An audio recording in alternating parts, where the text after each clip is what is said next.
Hello and welcome back to another video. Today we're doing my client Jessica's nails. We are doing a mystery mani. This last set that I am removing from her is also a mystery mani. She oftentimes books for them, which is very, very fun. So we are going ahead and we're doing a gemstone set using the Rozyhip Gemstone collection because I'm obsessed. If you watched my Sweetie Nail Supply, it's the last Sweetie Nail Supply haul video on my channel, just before this one. It was crazy. I got so much good stuff and I was especially excited about the Rozyhip Gemstone collection. So I was like, I need to use this immediately. What better time than in a mystery mani where I can just have some fun. So that's what we're doing today. We'll get into that, but look at this hand. I left this in to show you how long her natural nails are.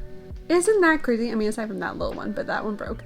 But they are so long, and we don't do builder, we just do gel mani. So she's just got some great nails on her. They grow also so fast. Like the grow out that you can see there, I think that's like a month, maybe 5 weeks. Like it's nothing. Her nails grow twice as fast as mine do.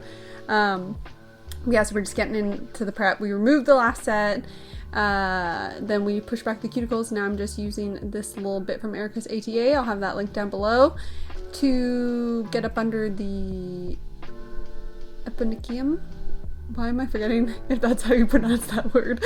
And then getting the protein off the nail plate. Just lifting up the little cuticle area.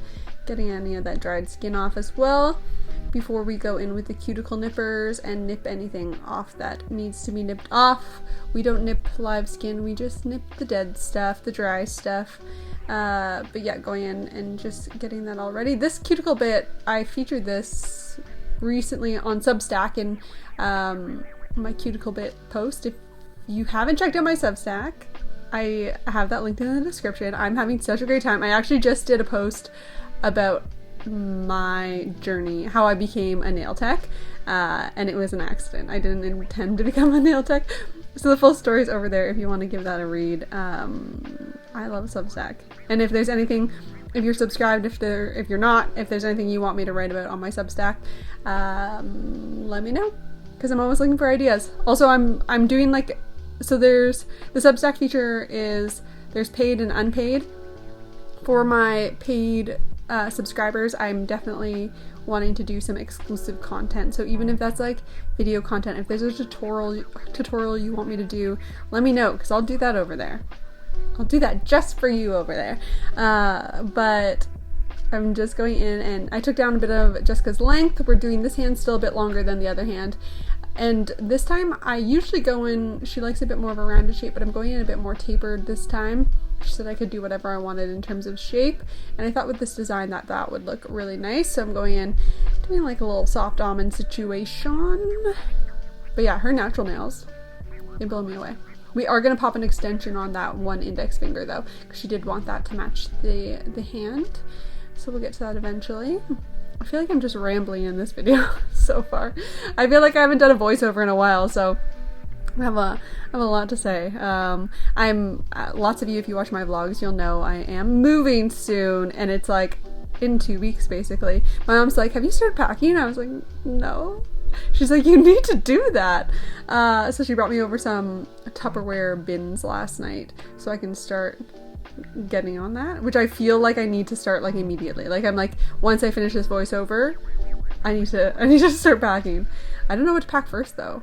Packing seems complicated. I haven't done it in 10 years. So just using my sanding band to go over the natural nail very, very gently on a very low speed, as well as smooth out the gel that I leave on the nail. I don't like removing all of the gel. I just like to smooth it out so I'm not constantly touching the natural nail. And then I just prepped a Diami canoe tip there, and I am applying the Diami Feel So Good both on the nail without curing and then on the inside of the tip. And then I'm using my little Diami Pin Cure Light to cure that nail on. This gel does heat up, so I'm always very cautious when I'm curing it onto my clients. And then I send her into the light for a full cure before smoothing out the edges of the tip. By having the wet layer on when you apply the tip, there isn't a huge ledge, but I just want to get rid of any bit of a ledge. And then I'm just matching length and shape to the other fingers before we move on. Going in with our zombie base here. I've been getting questions about base because I've been using different base coats lately. When I use the American Creator base, I do like that as a base coat. I think it's great, but I usually just use it when I'm using American Creator products on top, because a lot of the time products from the same brand, we know they work really well together. So I have the American Creator hard gels or framework gels, and their acrylate as well. So if I'm using any of those, I'll go in with their base gel, but otherwise I still default to my zombie base because I know she's doing her thing. She works well for me. I think going in with one of the My Gothic Start Beige shades. I love this collection. I actually use it, I think, way more than I expected to. Where did my gloves go? I do these 2 fingers without gloves. I can't remember why I took my gloves off. I think maybe I sneezed and went and blowed my nose and like washed my hands, but all of a sudden my gloves were just gone and they're back. I have no idea why. I did a single coat there, and now I'm going in with a second coat. These gels are so creamy and so nice, and I love that half the collection is cool and half the collection is warm, because I'm really able to pick the best shade for my clients' hands. And they're like I use them as nudes, but they're technically beige, but they work as like a pretty neutral nude, which is nice. That doesn't lean too pink or anything. So just doing 2 thin coats of that before we go in with the Rozyhip Gemstone collection. If you want to see full swatches of this and you haven't watched my Sweetie Nail Supply haul video, I would definitely recommend. But basically the way Rozyhip recommends using these products is kind of the reverse of what I usually do. So they want you to do the first layer and then magnetize it, cat eye style. So that's what I'm doing here. Then cure it, and then the second layer you go in with, you demagnetize. So I'll show that once I finish all these fingers. But I'm just using the brush to draw a kind of organic shape, because I do want this to kind of be a little bit more organic feeling. You could totally do the same design in something that's a little bit more clean and a little bit more tailored, but you guys know that's not my vibe. You know I love a little bit of funkiness, so that's what I'm doing. I don't think I used all the colors. I think I used everything but one, maybe. I just left one blue shade out.